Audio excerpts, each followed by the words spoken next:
Boa tarde a todos. Estamos aqui para mais um seminário Integrados a Sabor Massuda. É um prazer recebê-los aqui. Hoje, palestra da nossa querida doutora Nurit Biansouza. E vamos dar início, então, no dia 10/6/2021, a sua apresentação. E, inicialmente, eu vou falar um pouquinho sobre quem é a Nurit, essa palestrante especial para vocês, que nos deu o privilégio de contar com ela hoje aqui. Muito obrigado pela tua presença. A doutora Nurit, ela é graduada em Biologia pela Universidade de Brasília e também em Engenharia Florestal pela UNB, pela mesma universidade. Possui ainda pós-graduação em História, Sociologia e Filosofia da Ciência na Universidade Hebraica de Jerusalém, mestrado em Ecologia pela UNB e doutorado em Educação pela UNB. Além disso, ela vem atuando em diversos temas relacionados a políticas públicas e divulgação científica na área de conservação da biodiversidade e a reflexão da pesquisa sobre temas relativos à conservação das paisagens, ao acesso aos recursos genéticos e conhecimentos tradicionais e aos impactos e dilemas de novas biotecnologias. Além disso, ela escreve diversos livros, como, por exemplo, Biodiversidade, é melhor mandar ladrilhar, que é um dos livros que eu admiro dela, dentre outros, né? E produz jogos com temas biológicos para crianças. E, além disso, é uma pessoa admirável pela sua produtividade, uma mulher de luta, guerreira, batalha pela biodiversidade, povos tradicionais, é uma ecóloga fantástica que vocês vão ter o privilégio aqui de assistir uma apresentação dela. Eu já tive o privilégio de participar de uma mesa redonda com ela, em que eu coordenei, e assisti algumas palestras dela, e sempre aprendo muito, muito, muito mesmo. Então, fico muito feliz de recebê-la aqui, né, conosco, eu, a professora Sônia, coordenadora do programa. É realmente um privilégio. E na Amazônia tem um termo que eu ouvi uma vez, que estava com uns mateiros, um pessoal da comunidade, e eles falaram que determinada mulher era beruda. Aí eu falei, termo feio, estranho, né? O que é isso? Por quê? Ah, não, é uma mulher poderosa, de força e tal. Eu falei, pô, mulher beruda, né? O termo não é muito elegante, não, mas... né?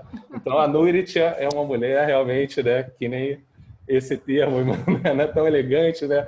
Mas é uma mulher que muita força, muita garra, produz em inúmeras áreas, além da biodiversidade. Ela tem blogs, ela é escritora, e então os trabalhos dela são bem diversos, realmente, na ciência, na filosofia, e ela vai trazer um pouquinho desse universo aqui hoje, com um tema bem sugestivo. As pessoas gostaram muito do título, né?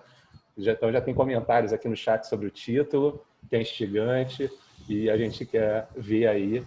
Não é um tema tão, digamos, bonito de se falar, né?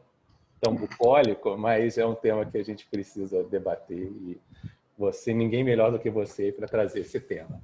Então, você tem aí a tua apresentação, Nurit, fique à vontade, você pode colocar a tua apresentação, sinta-se à vontade aí, depois a gente vai para o debate. Bom, então, boa tarde, mulheres e não mulheres. É um prazer estar aqui. Muito obrigada pelo convite. Então, eu vou aqui fazer aquele desafio que é compartilhar a tela, porque cada um é uma história, né? Então, eu vou tentar aqui ver se está tudo certo. E vocês me digam se vocês conseguem ver. Espera aí, que eu preciso... Estamos vendo já. Não, mas eu quero que vocês vejam no modo de apresentação. Espera aí. Ah, vocês estão vendo no modo de apresentação? Sim, entrou no modo apresentação. Tá tudo certo, né? Então tá. Uhum. Bom, então, acho que eu vou encolher vocês aqui para conseguir fazer isso melhor. Então, como eu tinha dito, né, eu vou falar com vocês sobre como a gente pode transformar esse planeta, que é extremamente convidativo para a nossa espécie, num mundo hostil. E como é que a gente pode fazer isso em 5 passos? A gente também pode chamar esse conjunto de ideias bastante boas para apressar o fim do mundo. Então, o primeiro passo é a gente converter áreas naturais em pastagens e monoculturas. A gente vem fazendo isso com bastante empenho e bastante sucesso.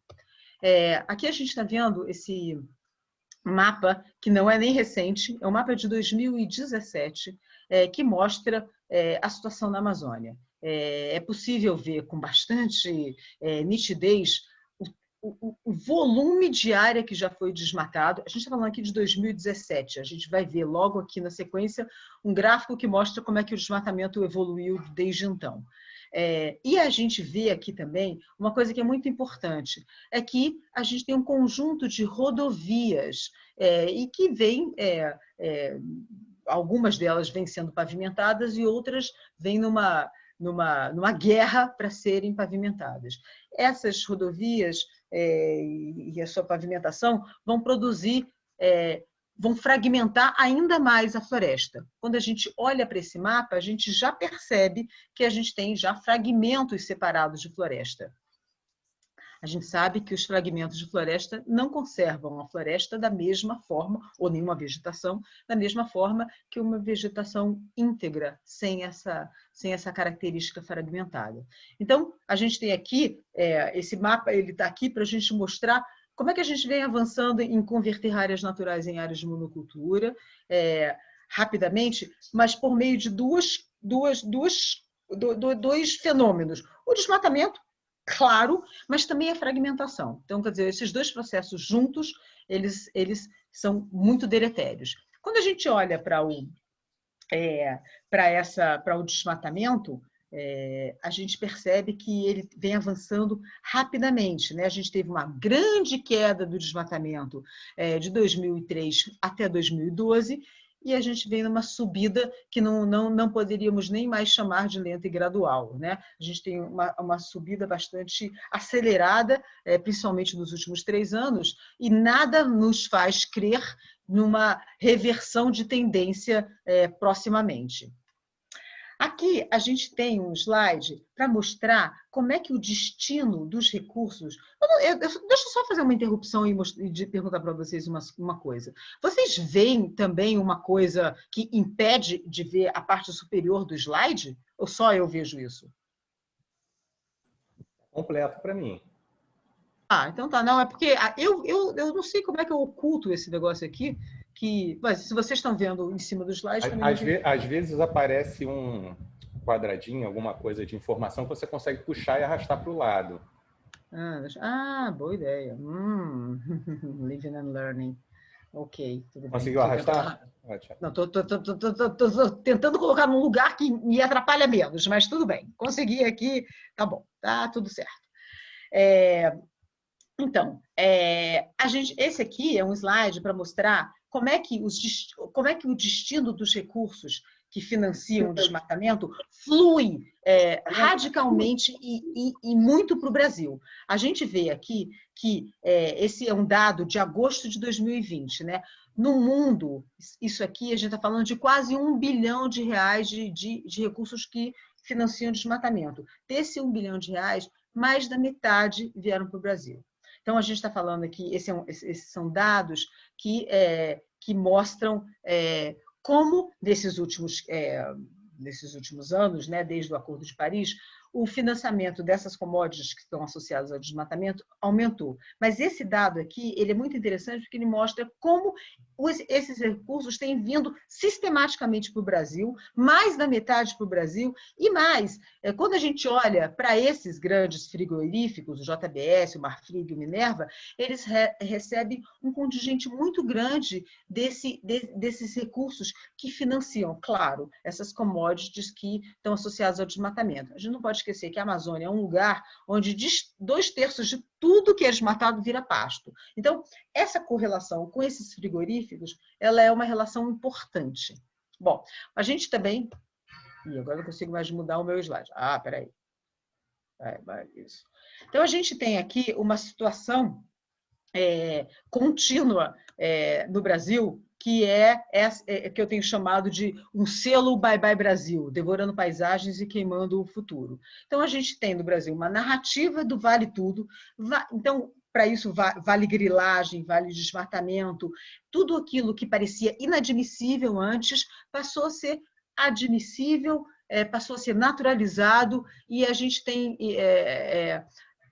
visto essa narrativa se consolidar em mudanças das políticas, inclusive dos marcos legais, para abrigar essa narrativa do Vale Tudo. Então, a gente viu também a desativação do PPCdão. O PPCdão era um projeto, era um programa interministerial de combate ao desmatamento na Amazônia. A gente viu o enfraquecimento, viu e está vendo continuamente o enfraquecimento dos órgãos ambientais, ICMBio, IBAMA, a própria FUNAI, o desrespeito à integridade das terras indígenas e das unidades de conservação. A gente vê cada dia mais invasão e cada dia mais desmatamento dentro dessas áreas protegidas. E, claro, todo mundo viu ano passado a recusa da execução orçamentária, até mesmo quando havia recursos disponíveis. E agora, nesse momento, essa semana que está sendo chamada, os sucessivos dias têm sido chamados de dias da boiada, que a gente tem na Câmara dos Deputados, principalmente, um conjunto de leis que vão acabar se consolidando com um convite à grilagem e também o fim do licenciamento e uma série de outros projetos de lei que corroboram com essa narrativa do Vale Tudo. Não consigo mudar os slides agora. Ai, meu, peraí. Como será que eu faço? Peraí, que estão parados aqui, não querem mudar. E travou aqui. Vocês estão me escutando? Ou sim. E agora eu não consigo mudar os slides. Espera aí. Nurit, você está com muitas janelas abertas? Talvez, não sei. É porque às vezes trava por conta disso, mas você pode. Mudei. Passou. Vai ser, pelo visto, vai ser um parto toda a mudança, mas enfim, vamos nessa.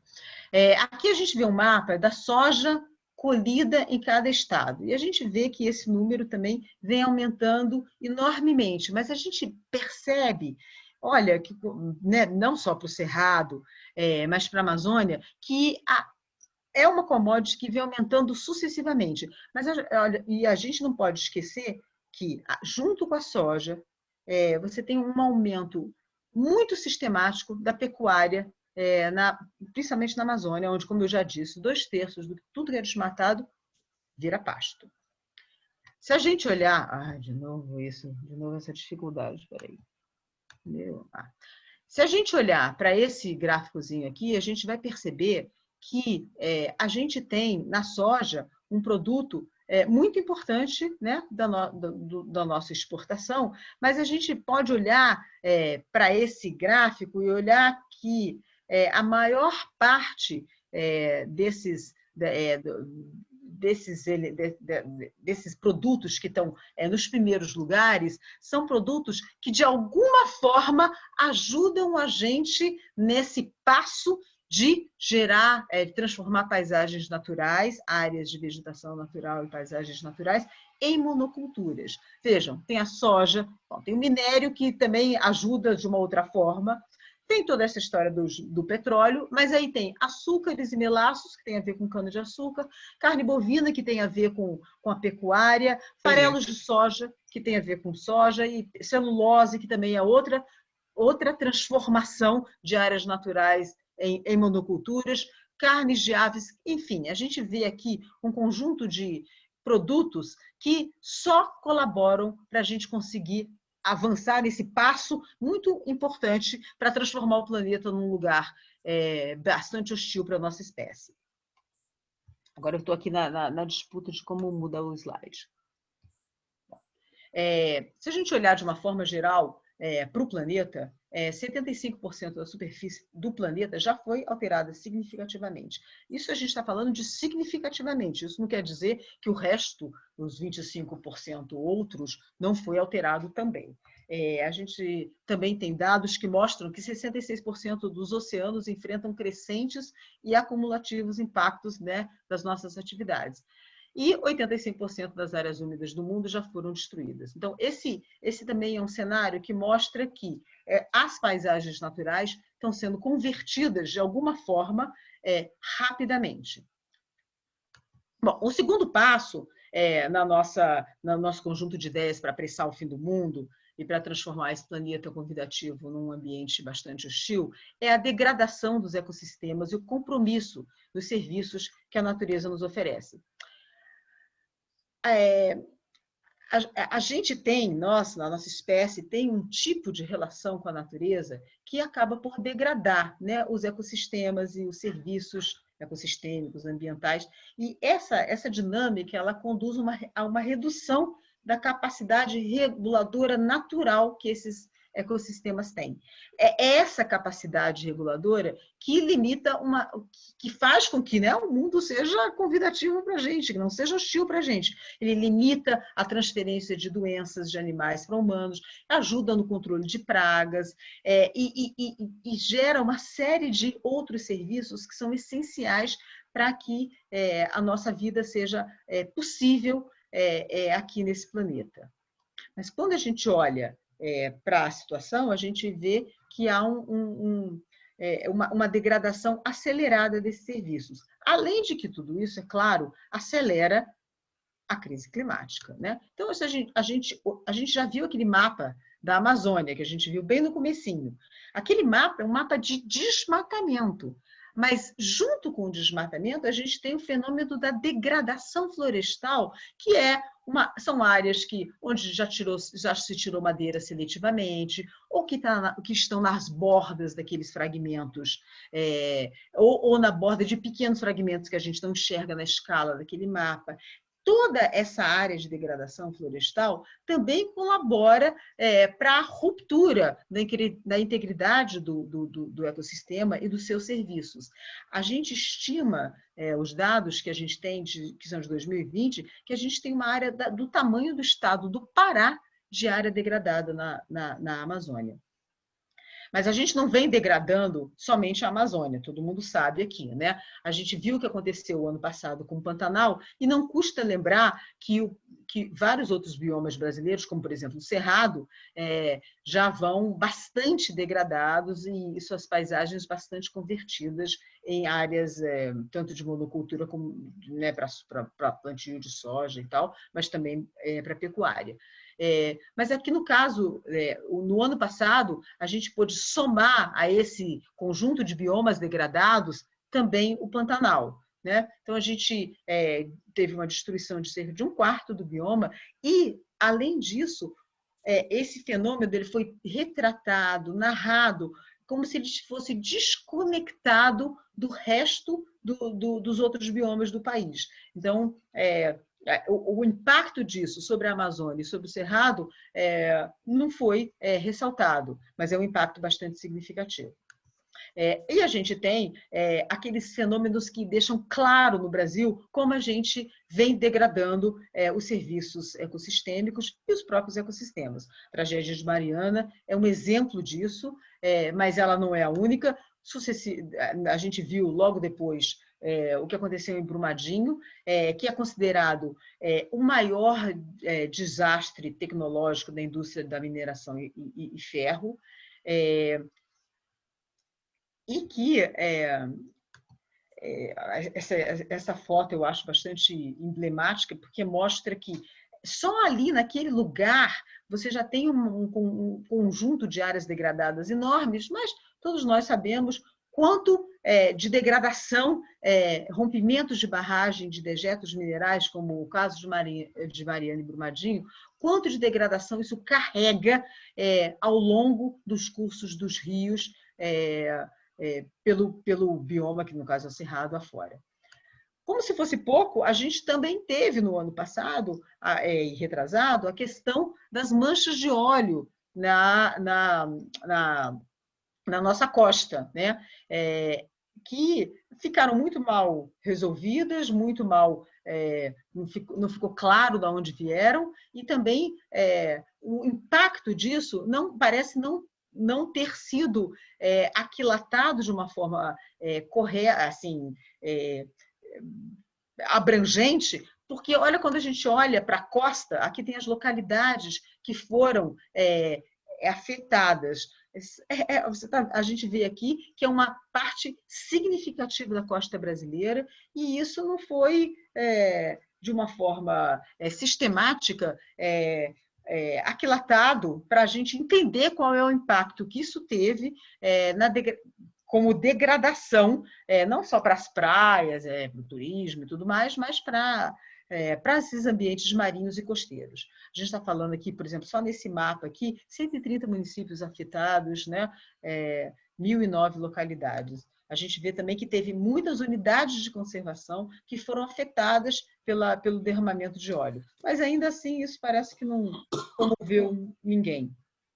Bom, a gente tem aqui, então, uma degradação contínua desses ecossistemas e serviços ambientais para chegar nesse ponto que, por exemplo, em muitas terras indígenas no Brasil hoje, não tem nem mais água potável. A gente está falando de terras indígenas na Amazônia, na beira dos rios, onde o grau de contaminação por agrotóxico e por mercúrio é tão grande que a água não é mais potável.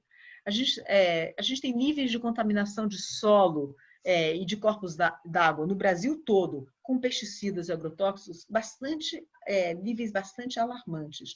E aí, de novo, a gente tem um enfraquecimento do licenciamento, né, tanto dos órgãos fiscalizadores, e a história da narrativa e as mudanças do marco legal. E a gente tem também todo um movimento de liberação de atividades, como a exploração de petróleo em Abrolhos, pesca em Fernando de Noronha, turismo em áreas sensíveis, e agora, cada vez mais, a gente vem vendo uma tentativa de liberação de atividades de garimpo em muitos lugares, como, por exemplo, terras indígenas, onde isso não era permitido. Mas nós não somos os únicos, né? Nós, brasileiros, não somos os únicos na degradação dos ecossistemas e dos serviços ambientais. A gente teve, no ano passado, 2 fenômenos que vale a pena chamar atenção. O primeiro é esse da mortandade de elefantes em Botsuana. São 330 elefantes que morreram, é um número muito alto. Ninguém sabe exatamente por que esses animais morreram. Suspeita-se de contaminação das fontes de água, mas só os elefantes morreram. Outros animais que bebiam água nesses mesmos lugares não morreram. Então, é uma questão que não ficou clara. Certamente tem a ver com a degradação das condições ambientais. Pode, eventualmente, ter sido uma doença, mas não ficou claro. E, de novo, a emergência desses fenômenos localmente sinaliza uma degradação que acaba atingindo, muitas vezes, todo o planeta, como a gente viu aqui, né, nessa pandemia que a gente está vivendo agora.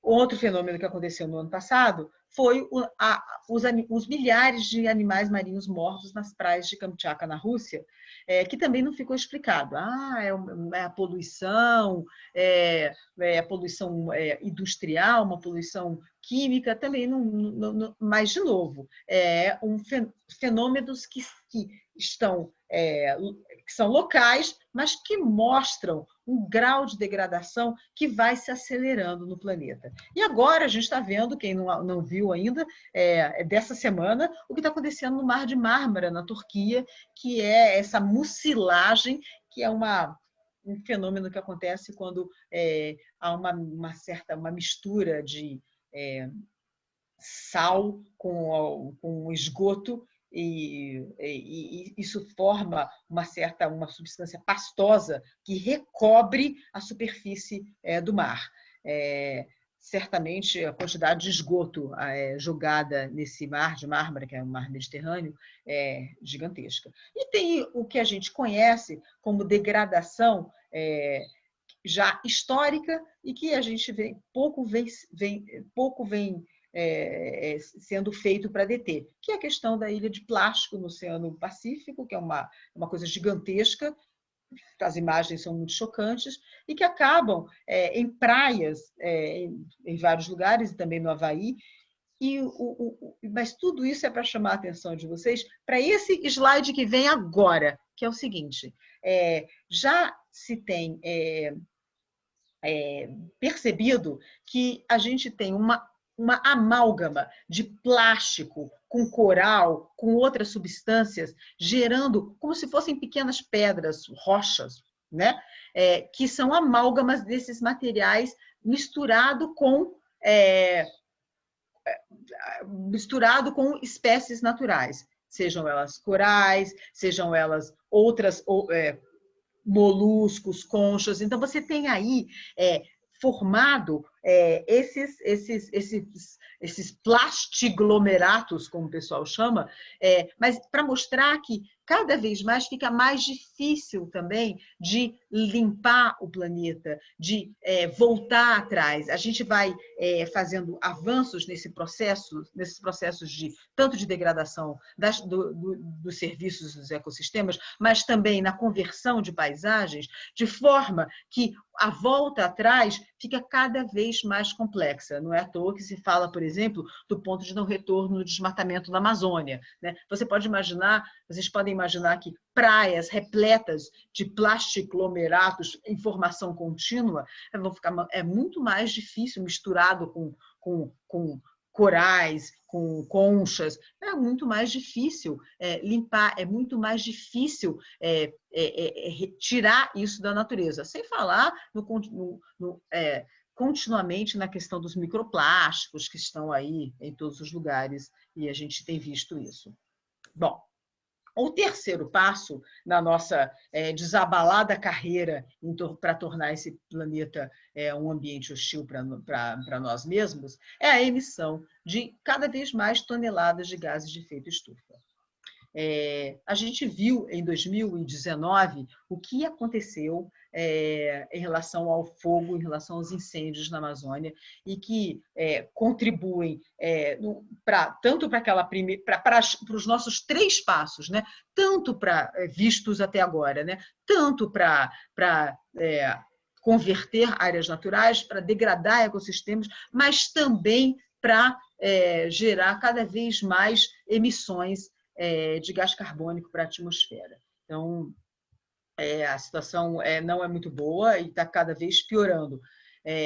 A situação que aconteceu no ano passado, onde o número de incêndios de um ano para o outro triplicou em 2019, já deixou a gente cabelos em pé, mas a gente percebeu que 2020 foi ainda pior.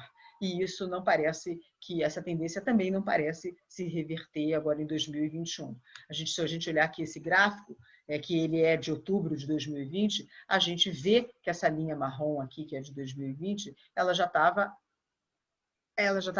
maior, né? O ponto já é maior do que de 2019.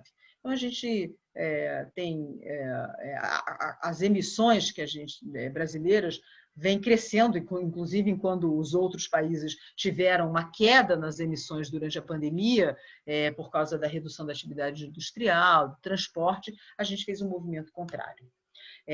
Bom, isso sem falar nos incêndios do Pantanal, que a gente já mencionou anteriormente. Isso é importante no Brasil porque a maior parte das emissões brasileiras elas são resultado da mudança do uso da terra.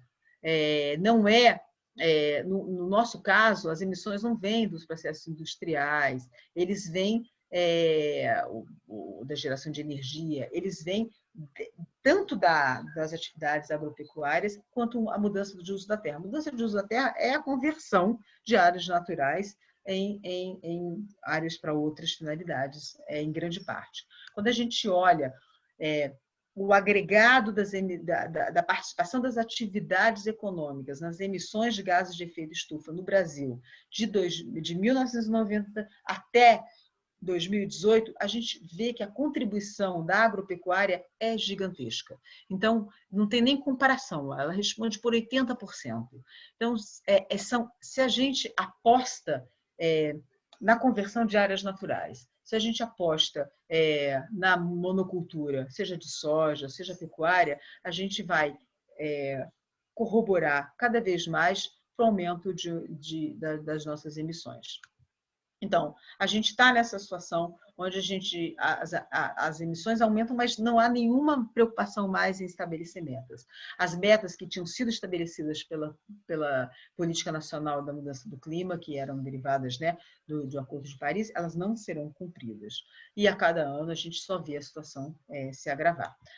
não é uma prerrogativa nossa também, né? A gente vê o fenômeno ligado ao aumento de emissões e suas consequências no mundo todo, né? Um exemplo é o descongelamento do permafrost. O permafrost é um solo, né, que era permanentemente congelado, né, em volta do Ártico, e que começou a se descongelar recentemente. E ali, nesse descongelamento, a gente tem um monte de sedimentos de outras eras, né? Esqueletos de espécies já extintas, carbono, mercúrio, mas também muitos micro-organismos causadores de doenças antigas e doenças que já foram, né, debeladas da nossa espécie. A gente tem uma estimativa hoje que até, se nada for feito, nenhuma medida específica em relação ao descongelamento do permafrost for tomada até 2100, 70% de todo o permafrost vai estar descongelada nessa época, em 2100. E aí, novas ameaças certamente vão surgir. E muitas dessas ameaças, a gente vai ver daqui a pouquinho, tem relação com a pandemia e com a possibilidade de novas pandemias.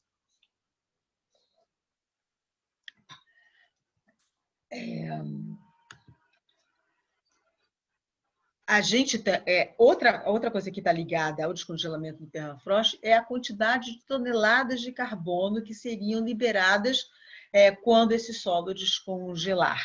Então, toda essa matéria orgânica que está ali depositada, a gente está falando aí de toda uma megafauna que já se extinguiu, entre muitas outras coisas que estão ali congeladas, toda essa matéria orgânica começa a ser degradada após o congelamento, estima-se que haveria uma injeção de 150 bilhões de toneladas de carbono até 2100.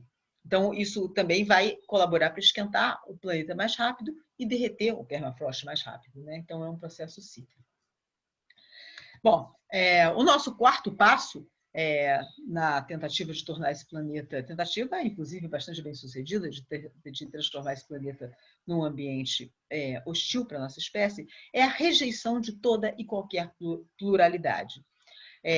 Por exemplo, povos indígenas e comunidades locais têm soluções diferentes das nossas para os dilemas que a gente enfrenta. Não o Eduardo Viveiro de Castro, que é um antropólogo famoso, gosta de dizer que os índios são aqueles que vão nos ensinar a viver melhor num mundo pior. Porque os índios já enfrentaram, né, o fim do mundo e vários fins do mundo, talvez. Mas a gente não tem a menor tolerância e a menor abertura para entender esses outros modos de estar no mundo e tentar aprender alguma coisa com essas outras formas de estar no mundo. Então, infelizmente, apesar da gente ter aqui no Brasil mesmo uma enorme diversidade de povos e comunidades, que muitos deles com modos de vida bastante distintos dos nossos e com um cabedal importante de conhecimentos, a gente não aproveita esse conjunto de conhecimentos e de experiências e de formas alternativas de estar no mundo para aprender alguma coisa e para modificar o tipo de relação que a gente tem com a natureza. E, além disso, a gente, para garantir que esse cabedal de conhecimentos, esses povos e comunidades continuem fazendo parte da nossa possibilidade de futuro, a gente precisaria que eles continuassem vivos, que as suas terras continuassem íntegras, os seus direitos assegurados, mas não é isso que a gente vem vendo acontecer nesse momento, né? Se a gente olhar para o desmatamento nas terras indígenas, a gente vê que o desmatamento vem aumentando. A terra Munduruku e a terra Yanomami são terras conflagradas hoje, né? A gente viu o que aconteceu com os garimpeiros na semana retrasada, queimaram casas em uma aldeia Munduruku. Os Yanomami continuam em conflito com os garimpeiros exatamente agora, com uma invasão de mais de 20 mil garimpeiros nas suas terras. A gente olhando a gente pode ver que tem muitas terras desmatadas e que vêm sendo desmatadas nos últimos anos. Nesses últimos anos do governo Bolsonaro, a situação se agravou muito, principalmente porque os instrumentos e os órgãos de defesa dessas terras têm sido enfraquecidos e muitas vezes, inclusive, passando a fazer um discurso diferente do discurso da defesa da integridade dessas terras. Aqui a gente vê o aumento do garimpo dentro da terra indígena do Xingu, que é uma terra indígena, em geral, bastante conservada. Se a gente olhar para aquele mapa lá, não sei se você se lembra, a gente vê que essas terras ainda são terras bastante conservadas. Ainda assim, as do Xingu aqui embaixo, né? Quando a gente vai mais para o norte, aqui na Terra do Meio, né? O garimpo vem aumentando muitíssimo, né? Essas terras, Trincheira do Bacajá, a terra indígena do Baú, tem sido também alvo, além do garimpo, de grandes desmatamento. Aqui a gente tem uma foto do garimpo na terra indígena Kayapó, que é de cortar o coração, né? Um garimpo gigantesco, tem um monte de garimpeiros hoje dentro da terra do Kayapó. Isso é o que acontece também na terra Yanomami. Hoje, exatamente hoje, se completa há um mês que os garimpeiros atacaram a terra Yanomami e eles continuam lá sob risco e sob ataque e até agora nada foi feito, nem para retirar esses garimpeiros, nem para garantir a integridade dos próprios índios, né, nas suas terras. Então, a gente também vê que, olha, esse dado eu acho muito impressionante, é um dado ainda do ano passado, um dado de um ano atrás, mas que mostra que o desmatamento nas terras indígenas aumentou 64% nos primeiros meses de 2020 e que essas terras indígenas concentraram 72%, e as unidades de conservação, 72% do desmatamento que é derivado do garimpo em 2020. Isso porque vem uma narrativa que vem se tornando cada vez mais forte de que o garimpo em terra indígena e unidade de conservação, junto com a invasão e a grilagem, são aceitáveis. A gente, então, tem aqui dados que mostram que há sucessivos alertas de desmatamento, sucessivos desmatamento nessas unidades de conservação. Isso aqui também é um dado do ano passado, que mostra que também, além dessa integridade física, né, grileiros, garimpeiros, invasões e tal, você tem um conjunto de ameaças legislativas, né, que são redução de área, extinção, mudança de limites, recategorização. Não sei se vocês acompanharam, mas em Rondônia, agora, menos de um mês atrás, houve uma redução muito, muito significativa da superfície das unidades de conservação estaduais. Então, a gente pode ver aqui, por exemplo, essa Resex, a Jaci-Paraná, ela perdeu quase todo o seu território, né? Mas o mais curioso, o mais interessante é que há uma narrativa o tempo todo de que, sem nenhuma punição, dos grileiros dizendo que, né, a invasão, com essa invasão, aqui é de uma flona, mas essa declaração é sobre uma flona, mas isso é para todas as áreas, né? Que eles estão começando a invadir, essa é uma nova fase, eles vão invadir tudo, vão se estabelecer, vão desmatar. A gente está falando aqui dessa flona que não tem quase nada desmatado, e olha só, o projeto é ocupar tudo, não deixar nenhum pedacinho. Então, essa combinação do desrespeito a esses povos indígenas e um conjunto de comunidades que vivem em flonas e em reservas extrativistas, reservas de desenvolvimento sustentável, ou que são comunidades vizinhas a essas unidades de conservação, sem nenhum respeito a essa pluralidade, essa diversidade, essa forma dessas pessoas de estarem no mundo de uma forma diferente, combinada com essa degradação não só das áreas e dos serviços ambientais, mas também dos órgãos de fiscalização, é um convite para a gente tornar esse planeta um lugar realmente hostil para a gente. Então, a gente tem aqui contínuas ameaças às unidades de conservação e às terras indígenas, que a gente vê descriação de unidades de conservação, redução de áreas, né, o enfraquecimento dos instrumentos de proteção, mineração em terra indígena, abertura das terras indígenas para exploração de terceiros, uma absoluta recusa em demarcar terras indígenas e a adoção do marco temporal, que é aquela ideia de que os direitos originários que estão assegurados pela Constituição Federal só valeriam se aquele povo indígena estivesse naquele lugar, que então seria sua terra indígena, no dia da promulgação da Constituição. Isso ignorando que os povos foram perseguidos, assassinados, vítimas de enorme violência ao longo de todo o século XX e também nos anos que imediatamente antecederam a nossa Constituição. Então, o marco temporal ele é bastante absurdo no sentido de desrespeitar o direito dos povos indígenas.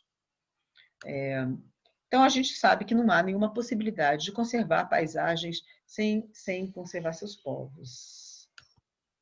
Bom, o quinto passo é um passo que está bastante na moda hoje, que é cozinhar pandemias, né? Então, claro que todos esses passos que foram enumerados até aqui, eles estão umbilicalmente ligados, e eles estão, evidentemente, também ligados às pandemias, né?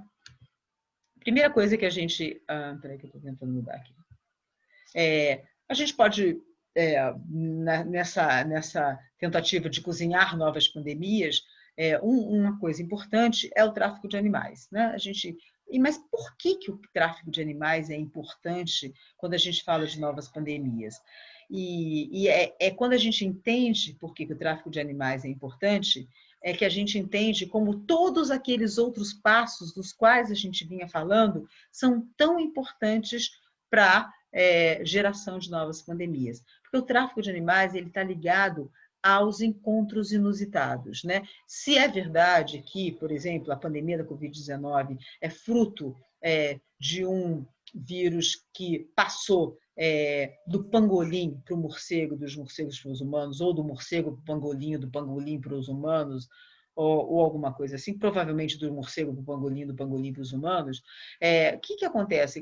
Como é que os pangolins encontram os morcegos? Como é que os humanos encontram os pangolins? Esses encontros inusitados que são interessantes, porque os morcegos que frequentam os mercados abertos de chineses, eles estão lá porque suas áreas, seus habitats originais foram degradados, né? Não só porque a venda de morcegos, mas há um conjunto enorme de morcegos ali que habitam os mercados, porque o Wuhan foi uma província que nos últimos 30 anos foi rapidamente urbanizada.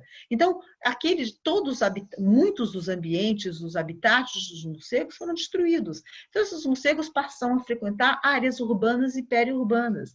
Quando eles encontram os pangolins, animais fruto do tráfico de animais, porque suas escamas são muito utilizadas na medicina asiática, é desse encontro que normalmente não aconteceria na natureza, e se acontecesse, não aconteceria tão intensamente, é desse encontro que nasce a possibilidade do transbordamento, daquele de vírus que estão, ou outros micro-organismos que habitam, que tem um hospedeiro, passam a encontrar em outro animal um hospedeiro adequado também.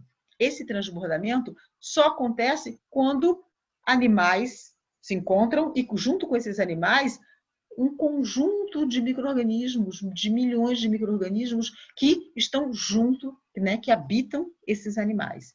Então, é por causa do encontro inusitado que o tráfico de animais, no caso das pandemias, ele é perigoso.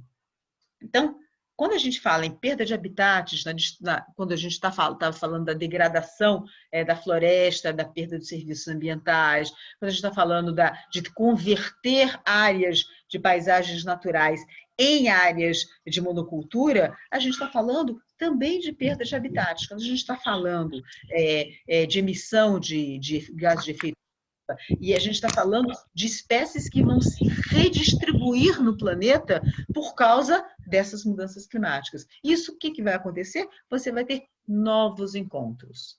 E os encontros quando um animal encontra com o outro, a gente sabe, é um encontro de milhões, não é encontro só de um organismo com o outro, é um encontro de milhões de organismos. Então, as mudanças climáticas levam, né, a esse deslocamento dos animais. Quem acompanha as consequências das mudanças climáticas sabe que a gente já tem enfrentado nos polos uma migração significativa de animais, e animais que nunca tinham se encontrado antes passam a disputar o mesmo ambiente. E isso, claro, são encontros inusitados, né? Você tem, com esse deslocamento, a emergência de novos patógenos, no sentido de que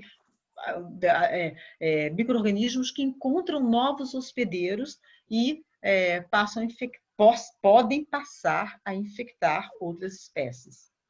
E você também tem, acoplada à mudança climática, a ampliação do alcance de vetores. Porque, por exemplo, a distribuição das espécies, evidentemente, muda com as mudanças climáticas, né? Mas não é só os ursos polares, são também os mosquitos da dengue, né? Então, quando a gente tem uma redistribuição de espécies, a gente tem também uma possível redistribuição de patógenos.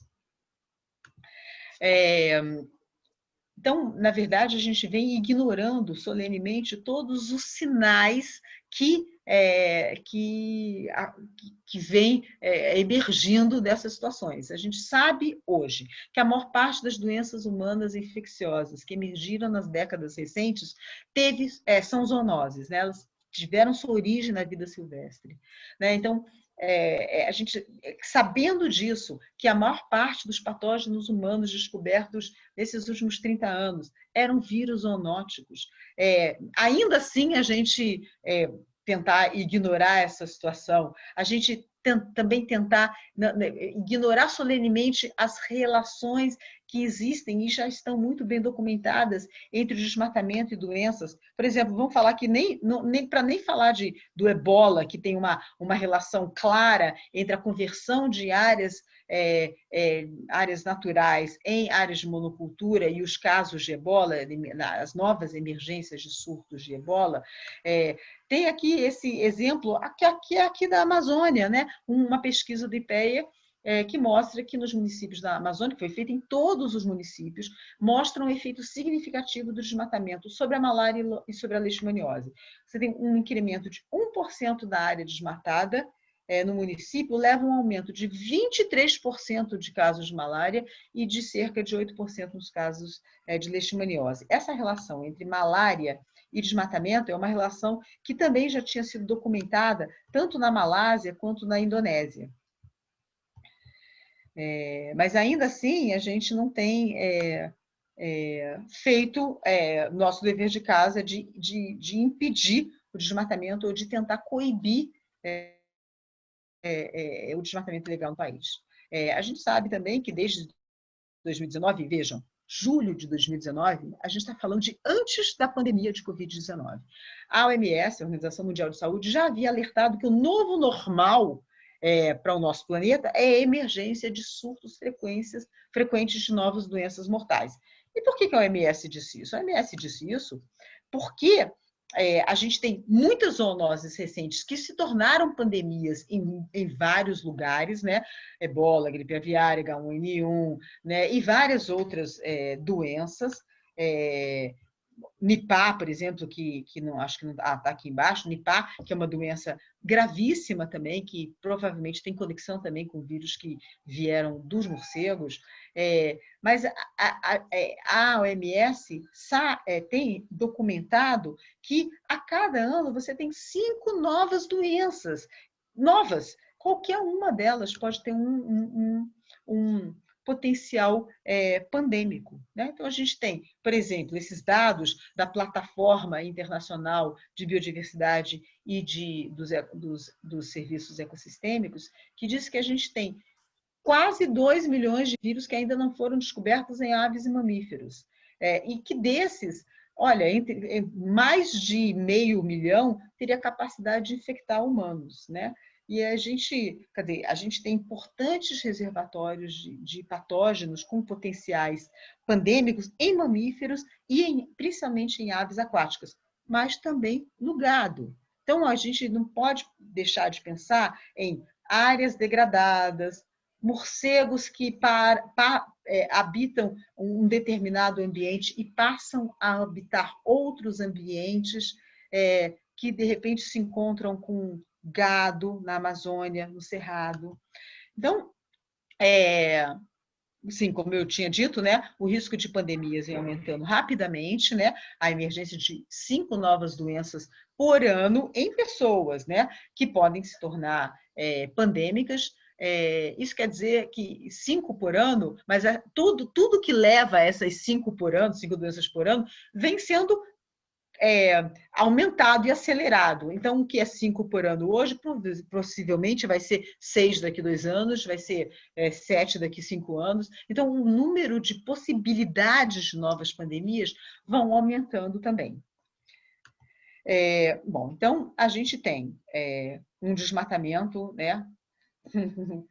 sem nenhum controle, aliás, muito pelo contrário. A gente vem promovendo um encontro inusitado entre animais, a gente vem colocando mais lenha na fogueira da crise climática e uma degradação acelerada de ecossistemas. A gente não pode esquecer que tem mais de 3 mil tipos de coronavírus nos morcegos do Brasil, e a gente tem milhares de outros vírus nos animais usados para a produção de carne. Então, como eu dizia para vocês, se a gente imaginar um ambiente como a Amazônia, onde 2/3 de tudo que é desmatado vira pasto, um contingente enorme de gado entrando em contato com aves aquáticas, morcegos, a possibilidade da emergência de novas zoonoses é muito grande. Bom, a gente tem aqui, então, para fazer um resuminho, né, a gente tem um crescimento populacional com a redução da biodiversidade e destruição de ecossistemas, que vai causando um declínio acentuado da capacidade da natureza de sustentar as múltiplas dimensões da vida humana, e tudo isso coloca a gente mais perto né, por causa da oportunidade de transmissão de patógenos de animais para humanos, que coloca a gente mais perto do surgimento de novas doenças pandêmicas, né? Aqui tem um gráficozinho, que é uma ilustração, que, na verdade, diz isso que a gente estava dizendo, né? À medida que a biodiversidade é degradada, todos esses serviços, essa diluição do efeito dos patógenos, o decréscimo desse efeito de regulação e de tamponamento de transferência de patógenos e dessas zoonoses também vai decrescendo. Enfim, a gente vai caminhando para um aumento da vulnerabilidade humana, né? Bom, claro que isso não está acontecendo só aqui. E quando a gente junta isso com a mudança climática, o efeito pode ser catastrófico, né? Então, realmente, se a gente descongela, a gente pode cozinhar pandemias com mais eficiência. Então, a gente falou, por exemplo, do descongelamento do permafrost.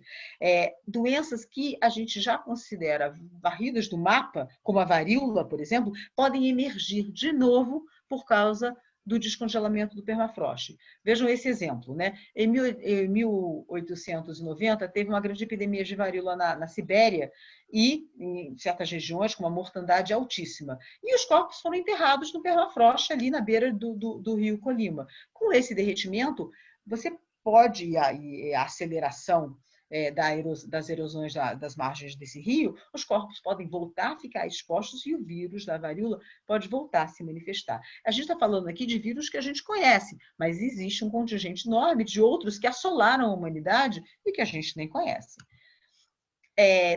Para mostrar para vocês que isso não é um delírio total, há já inúmeros trabalhos que mostram que vírus que estavam congelados por muito tempo, por exemplo, 30 mil anos, levados para um laboratório e colocados numa situação adequada, o vírus fica ativo rapidamente. Isso acontece também com bactérias. Então, a gente pode estar com o descongelamento perto de uma situação onde há uma emergência, tanto de doenças que a gente já conseguiu controlar no passado, como doenças novas que a gente não conhece, que já assolaram a humanidade, ou outras até, que estavam ligados, por exemplo, a essa megafauna que já se extinguiu, mas que uma boa parte dela está presa, né, dos seus restos, está presa no permafrost. Bom, então a gente talvez esteja entrando na era das pandemias. E a era das pandemias não é um lugar convidativo para a gente. E isso tem muito a ver com as narrativas que nós e a nossa espécie faz sobre a natureza. Queria lembrar aqui de uma citação que eu acho muito interessante do Ailton Krenak, que diz que só é possível pensar uma coisa quando você está de fora dela, né? Como é que um bebê pensa o útero da mãe? Como é que a semente pensa a fruta, né? É de fora que você pensa o de dentro. E isso é uma reflexão muito interessante para a gente pensar em como a nossa cultura, a nossa sociedade pensa a natureza. A natureza, né, aqui citando ainda o Ailton Krenak, é uma invenção da cultura, ela é cria da cultura, né? Então nós nos consideramos fora da natureza, né? E isso, evidentemente, tem um conjunto de consequências para a nossa espécie, para essa forma que a gente lida com ela. Uma das formas mais claras que a gente tem lidado com a natureza como recurso, né? A natureza como um conjunto de recursos naturais que estão aí para serem utilizados por nós sem limites à nossa disposição. Uma outra possibilidade é entender a natureza como inovação. A natureza é inovação farmacológica, inovação biotecnológica, mas ainda assim como também um recurso, como algo que está ali ao nosso dispor. Aqui no Brasil, parece que a gente tem encarado a natureza como uma maldição, né? A gente tem encarado essa rica diversidade biológica, uma floresta com a exuberância da Amazônia, e mesmo uma savana, uma das savanas mais biodiversas do mundo, como o Cerrado, como uma maldição a ser ultrapassada para que a gente atinja um paraíso do desenvolvimento, e não como uma forma diferente de estar no mundo, como uma abertura para novas possibilidades. Talvez a gente ainda devesse pensar na natureza, e esse talvez seja o maior desafio, como uma inspiração para soluções, sim, soluções tecnológicas, sim, para dilemas que a humanidade enfrenta, mas também para outras formas de lidar com os seres com os quais a gente compartilha o planeta, né? A gente não pode esquecer que o presente é uma máquina de fazer futuros. Então, é o que a gente vai, as decisões que a gente está tomando agora é que vão decidir se a gente vai transformar esse planeta num ambiente hostil ou não. Mas acontece que a gente já está muito avançado, né? A gente não tem tanto tempo para pensar e para decidir como é que vai ser esse nosso futuro. Então, o que é preciso existir nesse futuro para que ele não seja, que não se consolide como simplesmente a conversão desse planeta num ambiente hostil para a gente? A gente tem dados, a gente tem fatos, a gente tem até mesmo uma pandemia que nos assola aqui cotidianamente. Quem mais que será necessário para a gente fazer esse movimento, né? O que precisa existir nesse presente que a gente vive hoje para mudar esse futuro que a gente gostaria que fosse menos hostil para nós? É curioso também que no começo da pandemia, né, houve toda uma discussão sobre o que seria o futuro pós-pandêmico, né? Então, será que agora, 1 ano e meio, né, depois do começo da pandemia, vale a pena a gente se perguntar se esse futuro pós-pandêmico ele ainda está em disputa, né? Muita gente falou sobre essa janela de oportunidade. A pandemia ela é uma janela de oportunidade. A gente vai olhar daqui para um outro lugar, para outras formas de lidar com a natureza, outras formas de lidar com os seres com os quais a gente compartilha o planeta, um outro olhar para povos que têm formas distintas de estar no mundo como uma inspiração. Mas, ao invés dessa janela de oportunidade, o que a gente viu e o que a gente fez foi um espelho quebrado, onde a gente vê um reflexo de nós mesmos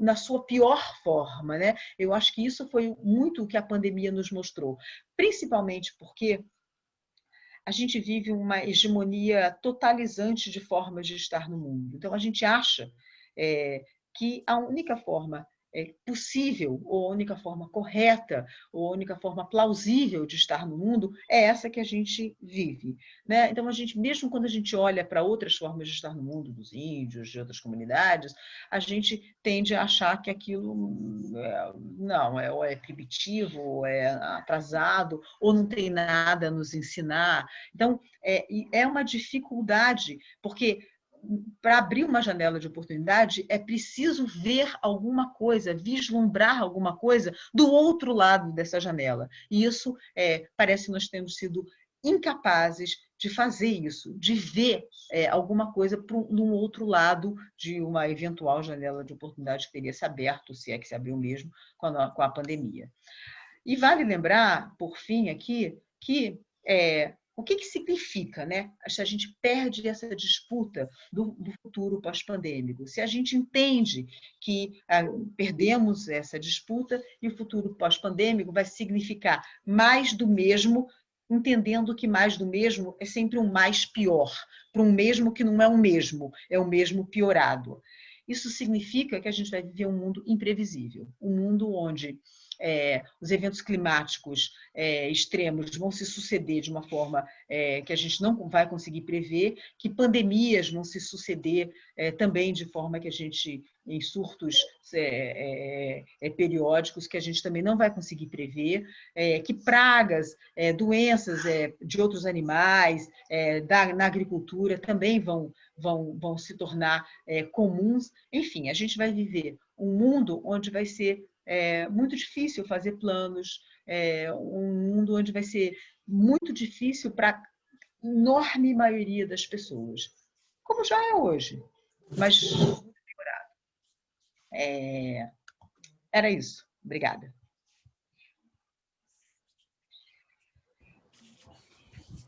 Lindíssima apresentação, Nurit.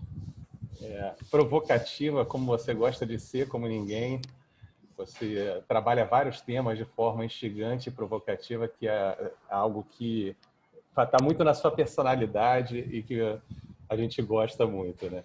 Tanto na questão dos povos tradicionais, a gente já teve aí algumas discussões e outros temas de ética e povos, e é sempre um prazer debater contigo nesses temas. Eu acho que todo mundo aqui está encantado com a tua apresentação e tua provocação. A gente vai abrir agora para perguntas e para o debate. Quem quiser fazer pergunta pessoalmente para a Nurit aqui, quiser abrir o microfone, a gente está com a presença do professor Atsaburo Massuda, que dá o nome ao nosso Seminários Integrados. Seja bem-vindo, professor Massuda. Oi, prazer é meu. Posso fazer uma pergunta? Claro. Para a doutora Nurit. Em primeiro lugar, agradecer, doutora, pela sua participação excelente. Infelizmente, só pude entrar agora mais para o final, quando você já falava sobre a questão do degelo e da possibilidade de bactérias e vírus virem à tona numa nova do permafrost.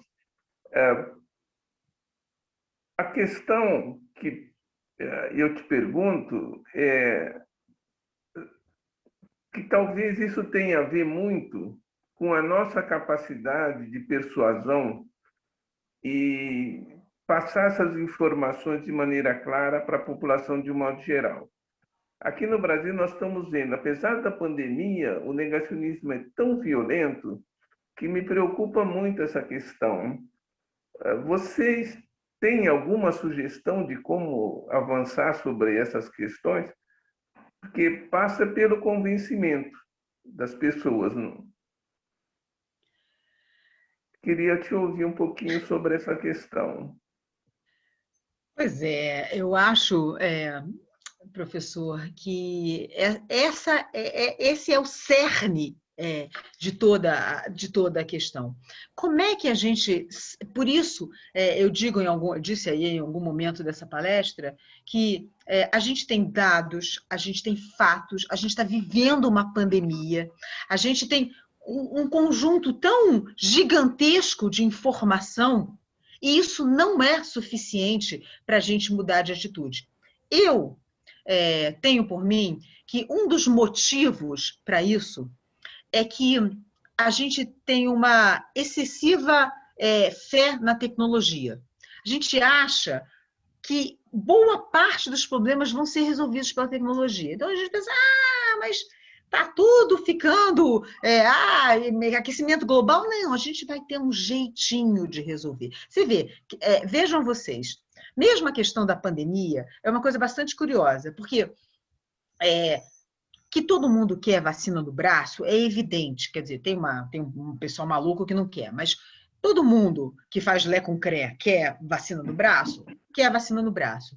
Mas existe uma contranarrativa ligada à velocidade que a gente desenvolveu vacinas, que ela reforça essa ideia da tecnologia. A gente teve uma pandemia, não se preocupem. Olha só, quanto tempo a gente demorou para desenvolver uma vacina? 8 meses? Na próxima vai ser mais rápido, porque a gente vai ter mais tecnologia. Então, a próxima, para que se preocupar com a pandemia? A gente vai ter uma vacina. Aí, a próxima pandemia, não vai ser um coronavírus? Não, mas aí a gente vai ter uma vacina. Então, o que acontece, né? Você tem sempre uma a tecnologia, ela pode dar muitas vezes uma resposta, de fato ela dá, não estou dizendo que não, mas a gente tem que entender que, primeiro, a gente pode se deparar com uma situação onde a tecnologia não nos dará respostas. Mas tem outra coisa também, é que a tecnologia dá uma resposta seletiva, né? Ela dá uma resposta que atinge alguns, mas não toda a humanidade, né? Quem foi vacinado? Quem está sendo vacinado? Quem morre prioritariamente? Quem pode se abrigar do problema do clima? Quem são os refugiados climáticos? São os milionários do mundo? Não, não são. Então, na verdade, eu acho que existe uma aposta na tecnologia que é uma aposta curiosa, porque mesmo quem acaba não sendo diretamente beneficiado por ela, aposta nisso. Então, por que eu tenho que me preocupar? Vai ter um jeitinho de resolver isso. Eu acho que isso é uma parte da resposta. A outra parte da resposta está ligada ao que você falou, está ligada a esse negacionismo. E aí, eu gostaria muito eu não sei qual é o caminho, porque eu estou convencida que não é por falta de informação, não é por falta de dados, é uma outra coisa. Eu acho até que talvez seja uma dificuldade de se relacionar com perigo iminente, então uma negação de melhor nem saber. Então, eu não sei. Eu acho que uma parte tem a ver com essa excessiva fé na tecnologia e outra parte tem a ver com esse negacionismo que eu realmente, se eu souber, gostaria muito de ser a pessoa que saberia a resposta para essa pergunta, mas eu não sei. Bem, então, isso de uma certa maneira, eu imagino que deva passar por educação, como também eu não tenho a mínima ideia. Mas a questão que me deixa um pouco desanimado, para dizer a verdade, é porque o tempo que nós vamos levar para convencer as pessoas, e talvez não sejam possíveis de serem convencidas, vai nos atrapalhar bastante nesse novo caminho, né? Então, temos que pensar meios e formas, talvez, de, sabendo que isso vai acontecer, mas conviver com ela e tentar otimizar melhor as nossas outras possibilidades. Eu não sei, mas não me anima muito, não, para dizer a verdade. Acho que nós vamos passar por um perrengue muito grande ainda pela frente por conta desse tipo de coisa. Você não acha, não? Eu acho. Eu também. Eu não sou uma pessoa otimista, não. É, eu acho que a gente vai sim passar por momentos muito complicados. Eu acho que a gente tem uma tendência na nossa sociedade a achar que uma grande parte da humanidade é descartável. Se eles morrerem, tudo bem, não tem nada demais, as pessoas não se preocupam com isso, não se preocuparam nunca, né? Então, eu acho que a gente vai passar, sim, e por uma situação ainda mais extremada do que a gente vem passando hoje. Mas aí, duas coisas. A primeira, sim, eu fico, sim, desanimada, mas eu acho que parece um chavão besta, mas eu acho importante. Eu acho que essa história do pessimismo na análise e otimismo na ação é muito importante, porque eu acho que essa situação, fazer um diagnóstico realista, que é efetivamente pessimista, não pode nos imobilizar, porque senão a situação fica muito pior. Se todos nós nos imobilizamos porque, não tenho o que fazer, e até que seja por imperativo ético, eu acho que a gente tem que continuar tentando. Eu acho, talvez, que, eu também concordo com você, que isso tem tudo a ver com educação, talvez em algum momento, nessas nossas tentativas, ainda que seja apenas por imperativo ético, a gente consiga achar uma resposta para mobilizar as pessoas. Então, o que eu temo muito, e às vezes quando eu faço apresentações muito pessimistas, eu temo que isso desmobilize as pessoas, imobilize as pessoas. E disso sim eu tenho medo, porque eu acho que se formos conduzidos a um imobilismo, a uma desistência, aí é que a gente não tem chance nenhuma mesmo, né? Vamos combinar, né? É verdade, eu concordo contigo, e porque olha que eu sou considerado um otimista ao extremo, né? Mas diante dos fatos, né, os fatos me apontam por uma dificuldade grande à frente. Então, que estejamos preparados para isso, né? Quer dizer, de uma forma proativa, etc., né? Apesar das dificuldades. Muito obrigado pela sua apresentação, adorei. Embora tenha perdido a primeira parte, mas eu entendi esse finalzinho, pelo menos. Muito obrigado. Eu que agradeço o convite. Bem, excelente. Eu cheguei a assistir uma palestra sua no ano passado, Nunes, que você comentou também sobre essa dificuldade de comunicação com a sociedade. Você chegou a mencionar até a questão da palavra, o termo biodiversidade, de não alcançar o público. E aí a gente tem, historicamente, você falou a maldição da biodiversidade, o mito do Deus proverá, o mito da natureza infinita aí perpetuando. A gente teve uma Constituição Federal muito ambientalista, mas ninguém respeita a Constituição, né? E eu acho que teve uma perda também de a educação, incorporar a educação ambiental após a Constituição, de fato. Isso veio muito tardiamente e muito em determinados locais, né, que tem algumas ações, algumas escolas, mas isso não incorporou na sociedade a educação ambiental em geral ainda, eu acho, né, também. Então, esses termos... Você tem razão, mas eu acho até que não incorporou uma necessidade que a gente tem de fazer com que as crianças não percam a empatia que elas têm com os outros seres que compartilham com a gente o planeta. Porque eu faço jogos, você falou, né, que eu faço jogos para crianças com temas biológicos. E isso é uma constante. Se você chegar para uma criança e disser assim para ela: olha só, sabia que a baleia está ameaçada? Baleia X qualquer, baleia franca está ameaçada? O que a criança responde para você? Meu Deus, o que a gente pode fazer para ajudar a baleia? A baleia, mas como é que a gente vai salvar a baleia? É isso que a criança responde. O que você obtém de resposta quando você diz para um adulto que a baleia está ameaçada? A baleia está ameaçada. Ah, ok. Ele não diz nada, ele não tem uma empatia com aquele e as crianças, elas têm uma empatia com a abelhinha que caiu no chão, com a formiguinha. É essa empatia que a gente precisava preservar.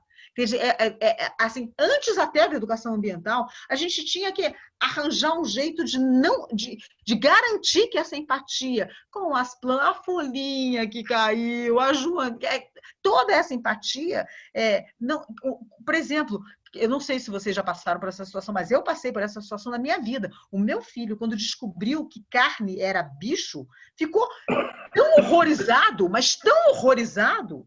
E é isso, né? Quer dizer, você tem uma empatia. Eu estou comendo um animal, como é que eu estou comendo um bicho que estava andando aqui um outro dia? Então, eu acho que a transformação, eu acredito que a transformação vem das novas gerações, né? Mas se a gente fizer com as novas gerações nada, lavar e enxaguar a alma delas para continuar a mesma coisa, tudo igual, não vai mudar, não. Então, eu acho que antes até da educação ambiental é essa transformação, essa garantir que essa empatia permaneça no adulto. A empatia é pensamento coletivo também, né? Ao invés do pensamento individualista, né? Bem, a Manuela da Silva está aqui querendo fazer uma pergunta. Manu, querida. Olá, olá. Muito bom estar aí com vocês. Parabéns, Nurit. Sempre muito legal as tuas palestras. Eu queria só fazer uns comentários, né? Já que você falou bastante das zoonoses, né? E eu sou da Fiocruz. Realmente, assim, isso aí tá cada vez mais evidente, né? Essa discussão já faz parte da Convenção da Diversidade Biológica. Nas últimas COPs, a Conferência das Partes, né, da CDB, a gente tem discutido essa questão de saúde e biodiversidade, justamente, né, por causa desse surgimento de todas essas doenças aí, por causa da degradação ambiental. Inclusive, existe realmente uma proximidade da OMS com a CDB por conta desses temas, né? Então, isso é super importante. E a questão do permafrost, assim, isso é evidente, né? Eu que trabalho com coleções microbiológicas, é bom explicar, né, para o pessoal aqui, essa é a forma que a gente preserva os micro-organismos, em baixíssimas temperaturas, né? A gente coloca lá num tanque de nitrogênio líquido que é menos 196 graus. Então, esse é o ambiente ideal para você preservar por milhares de anos. E aí, se aquilo descongela, é isso aí. Então, assim, isso aí já é previsível, né? Infelizmente, vai ser cada vez mais comum de acontecer e, por causa disso, a Fiocruz, que passou a participar, né, das expedições da Antártica, ela tem um grupo de pesquisa voltado para o estudo da área de saúde na Antártica e procurando, então, esses patógenos que estão aparecendo, né? Mas era só esses comentários que eu queria fazer. Parabéns, Nurit, muito bom vê-la. Tchau, tchau. Um beijo para vocês. Tchau, tchau. Obrigado, Manu. Eu estou lisonjeada em ter aqui na minha plateia a Manuela. Imagina.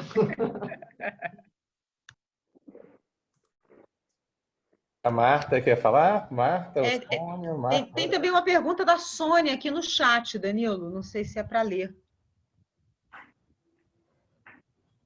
Bem, você está lendo o que eu leia? Não, eu posso ler aqui, eu acho. Né? Tá, pode ser. Sônia, não quer fazer direto? É melhor, né? Não sei se ela não está podendo abrir o microfone. Agora que já está no chat, acho que vale. Posso repetir o que está no chat, na verdade, né? É que parabéns de novo, Nurit, excelente contribuição. A gente fica triste e ao mesmo tempo sabe que a tristeza sozinha não resolve nada, né? Mas acho que é uma apresentação assim muito clara e muito obrigada, foi excelente. Na verdade, o que eu queria te perguntar é isso que está aqui, né? Você tinha comentado sobre o desmatamento em terras indígenas e acho que foi isso que você falou, né? Teve aumento de 64% nos primeiros meses de 2020, alguma coisa assim bem assustadora, né? Queria saber se você podia comentar sobre o papel das organizações da sociedade civil, na verdade, né? As ONGs e, enfim, essas entidades voluntárias. Como é que você vê o papel dessas entidades no Brasil, pensando nas ações que elas desenvolvem para reduzir o desmatamento? Eu sei que é um momento bem desafiador, né? Mas como é que você vê assim, o impacto, né, o desafio que elas vêm tendo nesses últimos anos aqui no Brasil? Pois é, Sônia, é uma coisa muito curiosa, né? Porque as ONGs tiveram, no processo de redemocratização do país, um papel muito importante, né? De consolidar uma participação da sociedade, de ajudar com seus projetos a pensar políticas públicas, testar modelos em pequenas escalas, que depois podiam ser ampliados em políticas públicas. Muitas das políticas públicas, até ligadas à área ambiental, socioambiental, nasceram de projetos que foram tocados por ONGs, projetos pilotos e tal. Então, esse papel sempre foi um papel importante. Paralelamente, também havia um papel muito importante de pressão, né, da sociedade civil feita sob certa medida, por meio dessas entidades. Elas estavam presentes em muitos dos conselhos, né? Sem falar no CONAMA, que era óbvio que era um conselho que tinha muita presença, mas na própria Comissão Nacional de Biodiversidade, que foi uma comissão completamente desarticulada, que que era uma comissão deliberativa e contava com uma presença bastante grande de ONGs e os comitês do PPG-7. Historicamente, você tinha uma participação, todos os processos de construção de políticas públicas no Brasil nesse período de redemocratização, ele contou com a presença das ONGs por inúmeros motivos.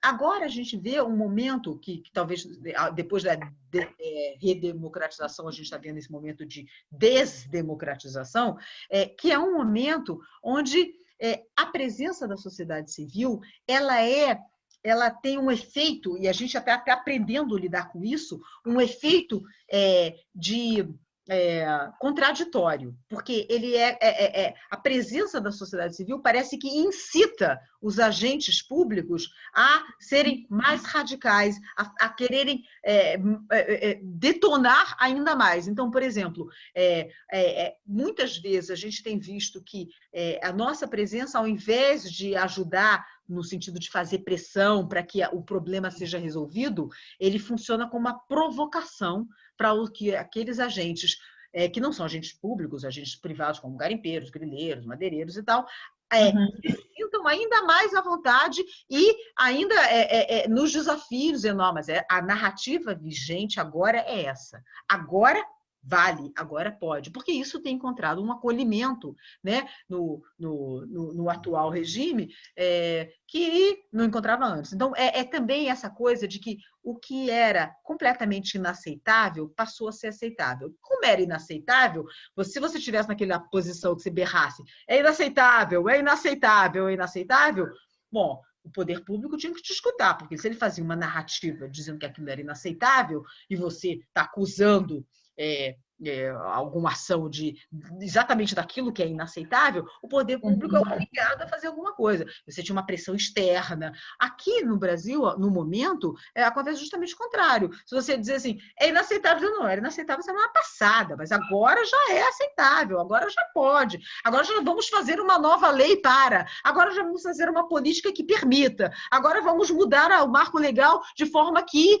passe a ser possível. Então, todo aquele contingente de ações que a gente fazia no sentido de tentar pressionar e outro criar novas oportunidades de políticas públicas que fazem com que aquilo que parece inaceitável de fato se torne inaceitável na realidade, tudo isso foi por água abaixo. Então, a gente qual é o papel da sociedade civil e das ONGs nesse novo momento brasileiro a gente ainda está tateando, a gente ainda está tentando descobrir o que a gente tem feito até o momento para tentar lidar com isso. Tem tentado incidir no legislativo, como a gente já vinha fazendo sempre antes, e no judiciário, antes também no executivo, agora no executivo está de portas fechadas para as ONGs, não tem nenhuma possibilidade de incidência ali, mas a nossa, por exemplo, incidência no legislativo tem sido enxugar gelo, né? Tipo, tentar evitar que uma coisa horrorosa aconteça, então a gente fica só com uma coisa bastante ruim. Então, realmente enxugar gelo. E no campo, por exemplo, o ISA, o Instituto onde eu trabalho, o Instituto Socioambiental, tem projetos, tanto tem um programa no Rio Negro, que é tanto toda essa área do Alto Rio Negro, né? Ali em volta de São Gabriel da Cachoeira, na área do MAME, a gente tem um escritório em Boa Vista, um escritório em São Gabriel da Cachoeira, um escritório em Manaus. Em toda a área do Xingu, tanto do Alto Xingu, a gente tem um escritório em Canarana, como lá em Altamira. Nesses lugares, o que a gente tem visto é que, tudo bem, a gente pode continuar tentando ajudar, como, por exemplo, agora com a Covid, né? Tentando ajudar a garantir que a produção na produção do extrativista deles continue escoando, uma série de coisas que a gente vinha fazendo nesses projetos que a gente trabalha lá há 26 anos nesses locais, não é que a gente ontem. Mas mesmo assim, a gente tem feito isso. Antes a gente contava com o IBAMA, com a FUNAI, com o ICMBio, com o Ministério Público, com muitas das prefeituras como grandes parceiros, né? A Defensoria, todo mundo trabalhando junto. Muitas vezes não funcionava, muitas vezes tinha problemas, mas de novo, era a gente berrar, mas isso é inaceitável. Então todo mundo se mobiliza para evitar o inaceitável. E hoje a gente tem que trabalhar contra essas entidades, né? Então, claro que trabalhar junto já era muito difícil. Trabalhar contra faz com que o trabalho seja quase impossível. Então, eu acho que a gente vai passar ainda por momentos muito, muito difíceis, assim, inclusive para a sociedade civil e para as ONGs que não são partidárias e que não concordam com esse desmonte que está acontecendo hoje. Obrigada, Nurit. É duro, né? Mas realidade. Mas essa ideia de que o Eduardo Vieira de Castro outro dia falou uma coisa que eu acho que ele tem toda a razão. Ele falou assim, porque tem essa frase que diz assim, né? Como é que é? Não sei, eu não me lembro mais direito, mas o que ele diz é o seguinte, que não desistir não adianta. Porque que tem essa frase que é resistir não adianta, né? Então ele diz, não, desistir é que não adianta, porque primeiro que a gente não pode desistir, né? Porque se a gente desistir, tudo só vai ficar muito pior. E a resistência, se você não achar mais nenhuma motivação para essa resistência, ela vai ter que ser alimentada por um imperativo ético, por um princípio moral, porque não é que a gente vê uma saída amanhã, é que a gente acha que se a gente não fizer nada, a situação pode ser pior e que a luta ela é necessária, ela é essencial, ela não é possível desistir, né? Sim. Obrigada. Remando e seguindo contra a corrente, é necessário. Verdade. Tem mais alguém querendo? O Marco está com a mão levantada ali. Você não vê essas mãozinhas, não? Não, agora que eu vi, eu não tinha visto a mãozinha. Essa foi boa. Mas já estava antes? Eu vi, acho que você levantou. Não, eu levantei agora há pouquinho. Estava na dúvida se eu falaria alguma coisa ou não. Óbvio que eu estou assim, muito feliz por ter podido assistir Nurit apresentando. Ler as obras já é um prazer. Fiquei fascinado não só, óbvio, pelo conteúdo, mas pela apresentação dos seus slides, que tem um zelo pela arte incrível. Eu acho que isso é preciosíssimo. Eu sou professor também e leciono no técnico para adolescente, quem está entrando no mercado de trabalho, leciono em graduação, pós-graduação, mas no técnico eu vejo muita esperança. Eles têm os olhos cheios de esperança, querendo saber o que eu vou fazer nesse futuro. Então, existe acho que uma maior facilidade de trabalhar. Agora, na graduação, eu tenho encontrado os alunos que manifestam uma posição que condiz com o governo atual, mas mesmo assim alguns trocavam e-mails comigo querendo saber se eles estavam, digamos, certo ou não. me mandavam artigos sobre testes que validavam cloroquina como tratamento precoce, e aí eles diziam que queriam entender o teste. Eles não queriam ficar só dizendo, tá vendo, tem teste que diz sim que vale. Só que, ao mesmo tempo, eu notava neles, por mais que você explique detalhadamente aonde estão os equívocos, é quase uma questão de fé. Então, o que eles negam, o que eles não acreditam, é muito arraigado e, ao mesmo tempo, eu vejo que estão a certa distância da academia, que mesmo ele fazendo a graduação em física, em química, tem uma certa dúvida. Essa semana mesmo, antes de começar a aula, um aluno entrou mais cedo na aula remota e ele falou que não tinha tomado a vacina ainda, porque ele quer primeiro obter mais informações na mídia, porque ele não acredita que as vacinas sejam boas. Então, ele quer tomar a vacina, mas, ao mesmo tempo, ele duvida delas, sendo que ele tem 30 anos de idade, ele já tomou um monte de vacina na vida. Mas, dessa vez, ele está na dúvida, ele está questionando. Então, é um momento muito delicado. Eu tenho colegas professores que são pró-governo, uma maioria que é contra, não vejo diálogo, porque, ao mesmo tempo que um lado fala que o outro é radical, eu noto que há um radicalismo desse que diz que o outro é radical, e aí você afasta as pessoas do diálogo. Eu duvido que alguém aqui não tenha alguém na família, ou alguns que sejam pelo governo. Na minha família eu já tentei conversar muito, mas é extremamente difícil. Agora, desistir, jamais. Não jogo a toalha, continuo animando meus alunos, falo das possibilidades de mercado. Um dia um aluno falou que a aula era muito pessimista, falando de ciências ambientais. Aí eu falei, olha, semana que vem eu te respondo.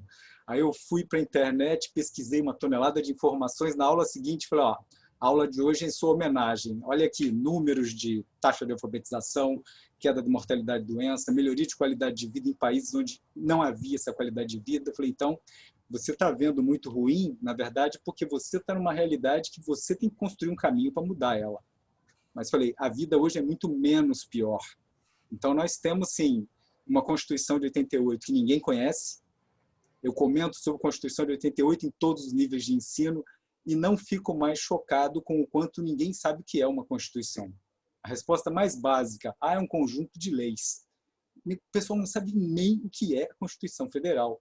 Não imagina o que está escrito nela. E, às vezes, repete coisas sem ter procurado saber o que é o ser Brasil, por exemplo, o que é esse sistema representativo.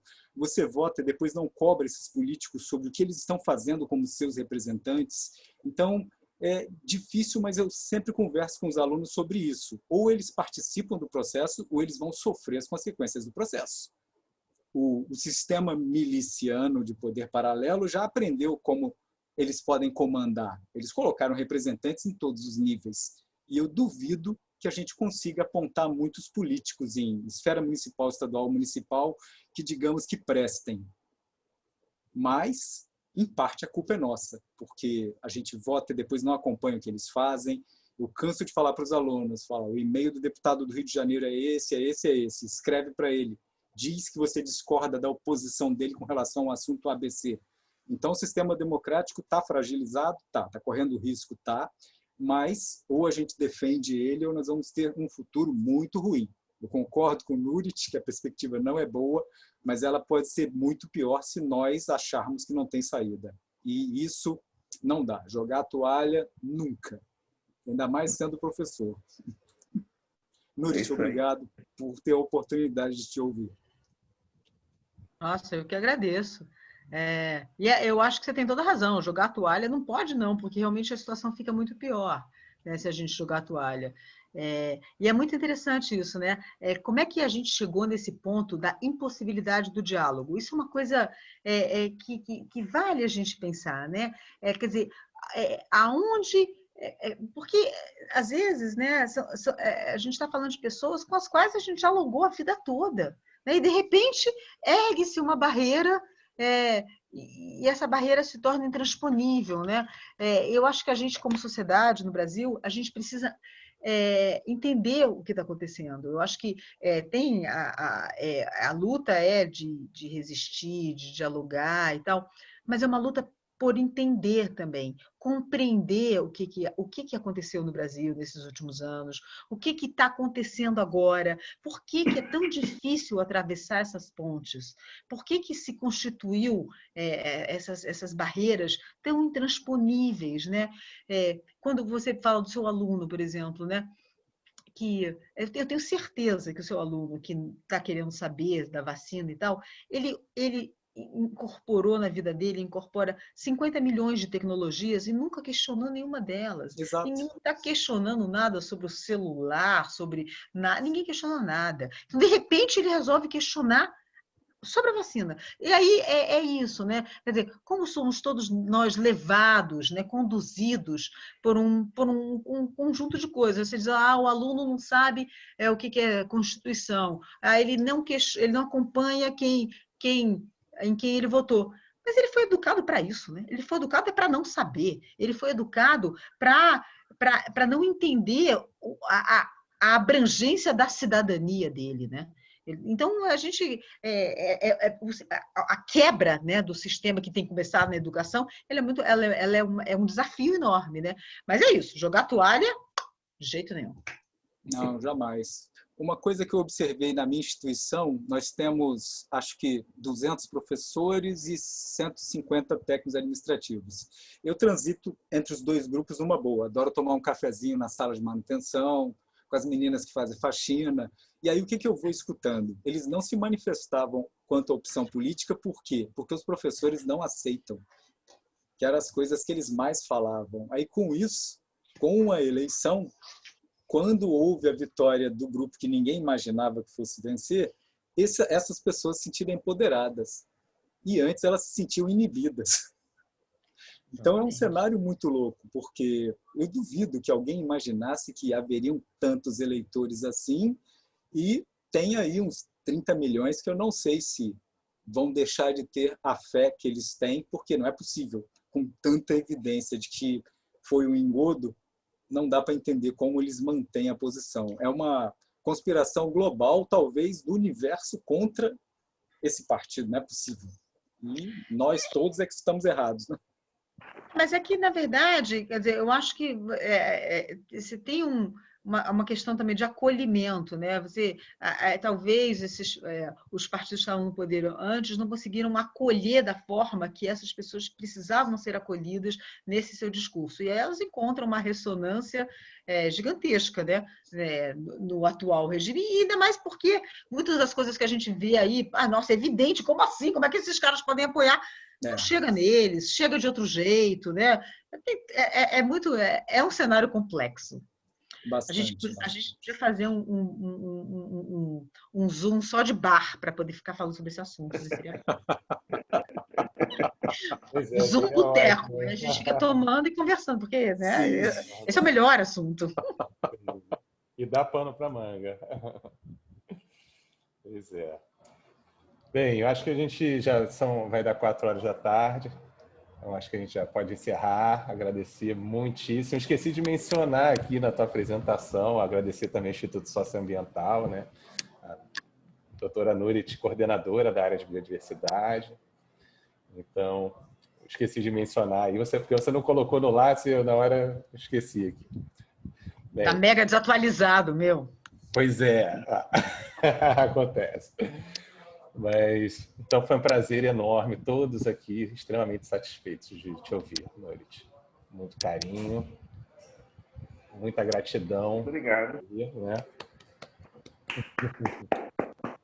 Não, eu que agradeço, gente. Muito obrigada pelo convite. Foi super, super bom estar aqui com vocês e conversar aqui com vocês. Foi ótimo ouvi-lo. Obrigada. Obrigada a vocês. Então, vou encerrar aqui a gravação.